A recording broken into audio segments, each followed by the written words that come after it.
Bonjour à tous, on se retrouve dans ce nouvel élément de vidéo pour parler un peu du débrief du match du Real Madrid face à Mallorca. D'abord, on va commencer par la compo. Euh, Xabi Alonso a proposé la compo de 4-2-3-1. Voilà. En défense, on avait Trent Alexander-Arnold, Militao, Hussein, Carreras. En milieu, on avait Valverde, Tchouaméni. En attaque, on avait Mastachundo, Kühler, Vinicius. Et pour avant-centre, Kylian Mbappé. Courtois était dans les buts. Tout d'abord, avant de commencer l'analyse, on va parler un peu des statistiques de la première mi-temps. Voilà, les statistiques de la première mi-temps s'affichent sur l'écran. On le voit, 61% de possession de balle pour le Real Madrid, 39% de possession de balle pour Mallorca. On a eu 10 tirs de la part du Real Madrid contre 3 pour Mallorca, 5 tirs cadrés, dont 1 pour Mallorca. Donc, on a vu ici que le Real Madrid a beaucoup tenté en première mi-temps. 10 tirs et 5 cadrés, c'est déjà la moyenne. 5 tirs cadrés dans la première mi-temps, c'est déjà acceptable. 2 occasions de but et une grosse occasion manquée. Voilà. On va commencer déjà avec les temps forts, c'est-à-dire que à la 6e minute déjà, on a Trent Alexander-Arnold qui envoie une balle en profondeur pour Mbappé. Voilà, Mbappé qui reçoit la balle et qui marque. Mais malheureusement, ça a été sifflé hors jeu. Il était en hors jeu. Mbappé était dans une position de hors jeu qui a été confirmée par l'arbitre. On le voit ici sur l'image. L'arbitre qui lève le bras pour signaler le hors jeu. Après ça, il a allé consulter bien sûr la VAR pour voir et effectivement il était en hors jeu. Ensuite, à la 9e minute encore, une autre passe de Trent Alexander-Arnold pour Mbappé dans le même style.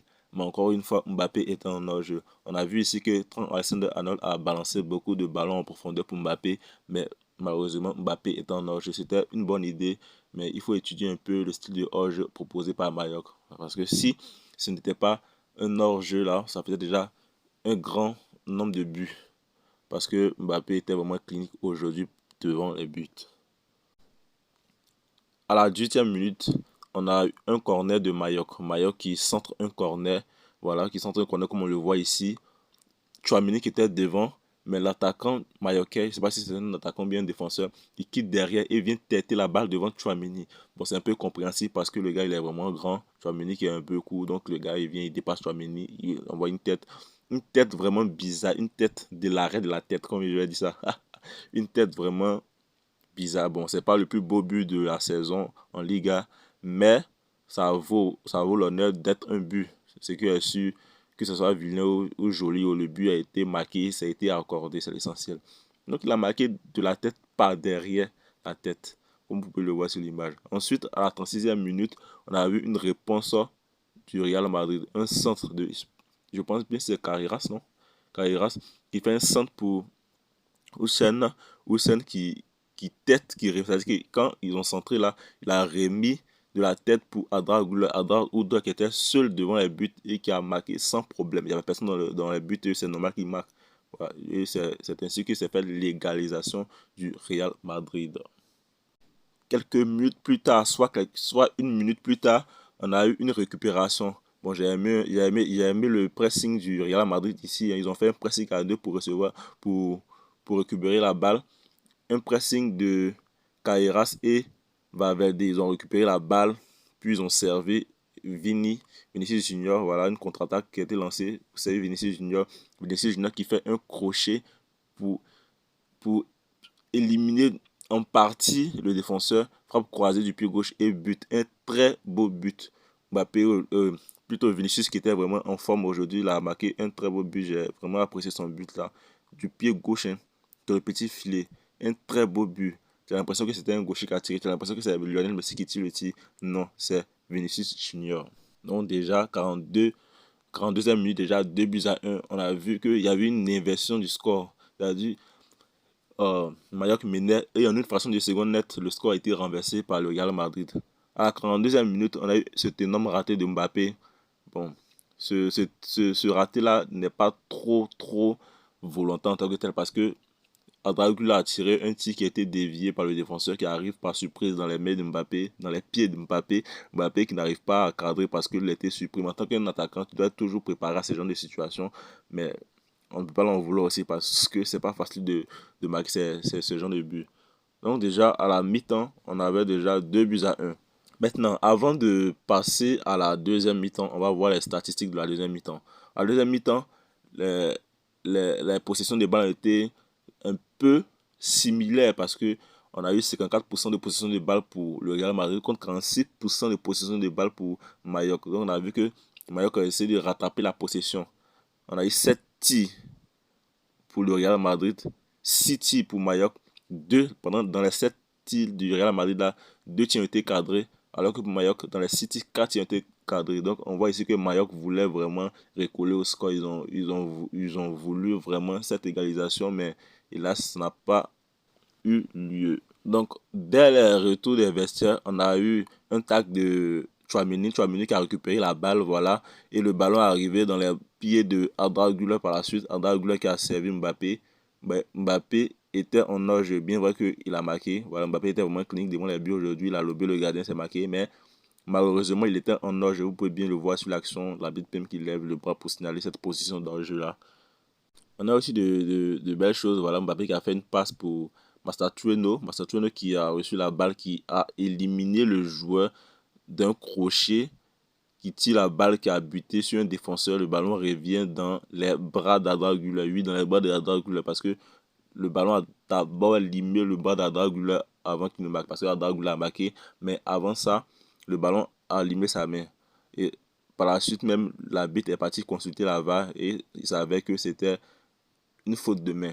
C'est-à-dire avant qu'il marque, il avait déjà pris le ballon avec la main. Mais beaucoup, ça crée un peu polémique, hein, cette main-là, parce que beaucoup estimaient qu'il n'avait pas le choix, il ne pouvait rien faire. Donc, il n'y avait pas penalty parce que la main était collée selon eux. Et vous pouviez avoir penalty ici, mais il n'y avait pas penalty. Parce que pour moi, il y a bon, qu'est-ce que je dis, pas de penalty maintenant, mais est-ce qu'il y avait faute ici? C'était pas un penalty, mais une faute.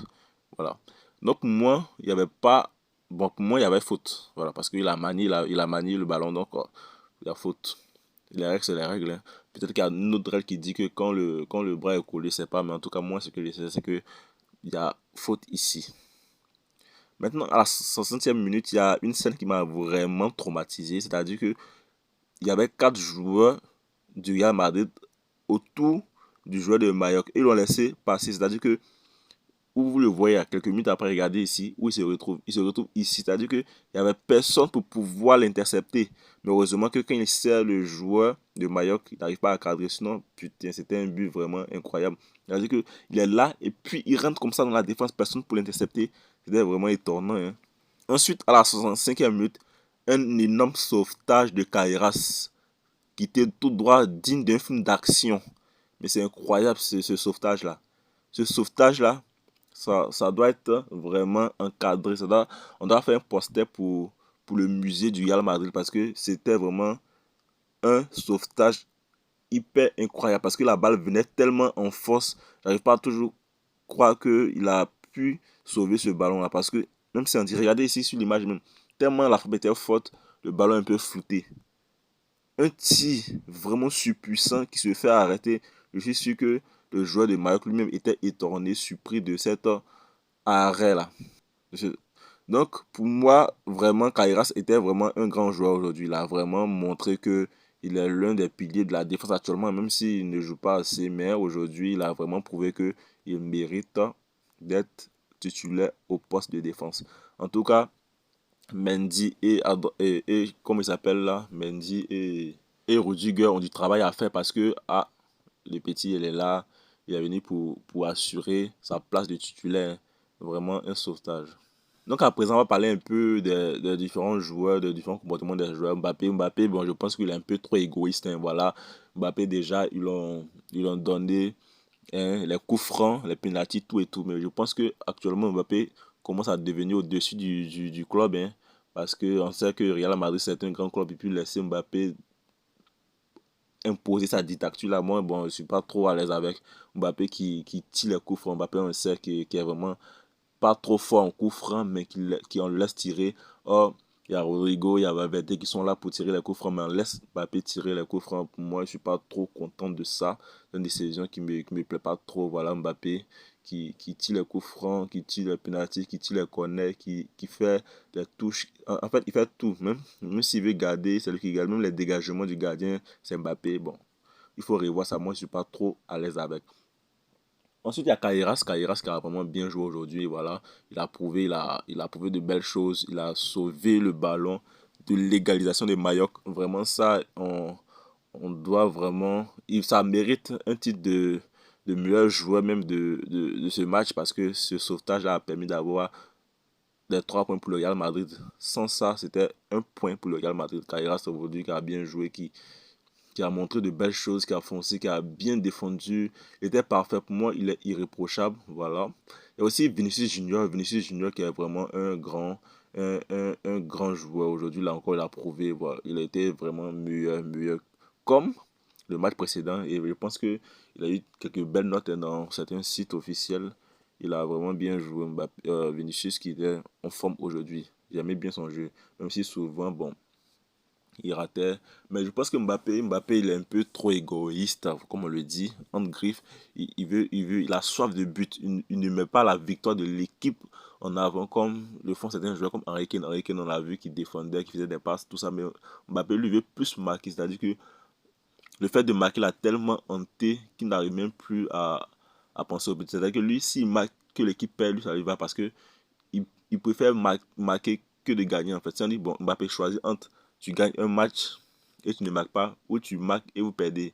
Je suis sûr qu'il va choisir qu'il perde et qu'il marque au moins un but. Donc Mbappé doit revoir un peu ce petit problème-là aussi. Rodrigo même, qui a bien joué aussi.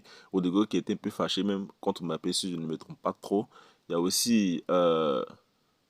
a aussi Militao qui n'était pas trop en forme aujourd'hui, n'est pas trop apprécié son match. Valverde, Tchouaméni, bon, dans le milieu, c'est un peu difficile. On attend déjà le retour de Bellingham pour pouvoir pallier à ce problème-là. En ce qui concerne l'homme du match, je pense que l'homme du match était Adra Güler qui était élu homme du match, mais moi je pense que aussi Kairas méritait aussi le titre d'homme du match parce qu'il était vraiment bon aujourd'hui. Voilà, il méritait aussi le titre d'homme du match. Adra Güler a bien joué, surtout en première mi-temps. Mais après, bon, c'était un peu difficile parce qu'il y avait un peu des déchets techniques. Voilà. Donc, on attend aussi le retour de Bellingham qui est blessé, je vous le rappelle. Et aussi Valverde qui était bien, mais avec quelques problèmes aussi. Voilà, il y a aussi Tchouaméni qui s'est pas mal débrouillé, mais avec quelques problèmes, avec quelques erreurs, mais on peut accepter. Voilà. Xavi Alonso qui a félicité parce que ça fait déjà 3 victoires pour le Real Madrid. 3 victoires, c'est déjà énorme. 9 points remportés. Voilà. Un but encaissé. Et je sais pas, 6 buts marqués. C'est déjà bien pour un début. Alors, c'était tout pour ce débrief. On se retrouvera dans une nouvelle vidéo pour parler un peu d'un autre match, que ce soit du Real Madrid, Bayern, PSG ou encore. Voilà. Merci.